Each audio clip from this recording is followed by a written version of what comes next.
ये वो श्राप है जिसके कारण चांद की रोशनी खत्म हो रही थी और पूरी पृथ्वी पर अंधेरा छाने लगा था। शिव को तुरंत प्रकट होना पड़ा। ये कहानी शुरू होती है प्रजापति दक्ष से, जिन्होंने अपनी 27 नक्षत्र पुत्रियों का विवाह चंद्रदेव से इस शर्त पर किया था कि वह सभी के साथ समान व्यवहार करेंगे। लेकिन चंद्रदेव का सारा प्रेम और ध्यान सिर्फ उनकी एक पत्नी रोहिणी पर ही केंद्रित हो गया।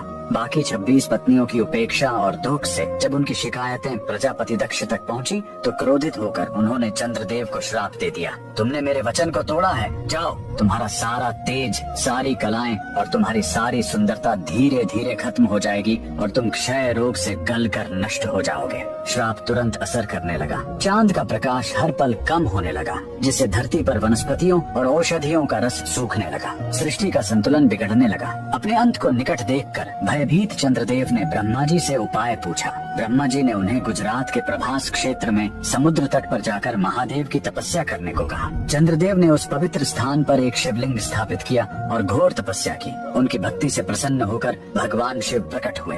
उन्होंने कहा, मैं दक्ष के श्राप को पूरी तरह खत्म तो नहीं कर सकता, लेकिन उसका प्रभाव कम कर सकता हूँ। शिव ने वरदान दिया, तुम कृष्ण पक्ष में 15 दिन क्षीण होगे, लेकिन शुक्ल पक्ष में 15 दिन फिर से पूर्ण हो जाओगे। उन्होंने चंद्र को अपने मस्तक पर धारण कर लिया और चंद्रशेखर कहलाए। और जिस ज्योतिर्लिंग की चंद्र ने पूजा की थी, वो सोमनाथ, सोम यानी चंद्र के नाथ के नाम से प्रसिद्ध हुआ। और यही सोमनाथ मंदिर भारत का पहला ज्योतिर्लिंग आज भी गुजरात के वेरावल में उसी समुद्र तट पर शान से खड़ा है, जहाँ चंद्रदेव ने श्राप से मुक्ति पाई थी। लेकिन रुकिए, इस मंदिर का एक और रहस्य है। यहाँ मौजूद बाण स्तंभ ये बताता है कि यहाँ से लेकर दक्षिणी ध्रुव तक समुद्र के रास्ते में कोई जमीन नहीं है। भगवान शिव के भक्त कमेंट में हर हर महादेव जरूर लिखें।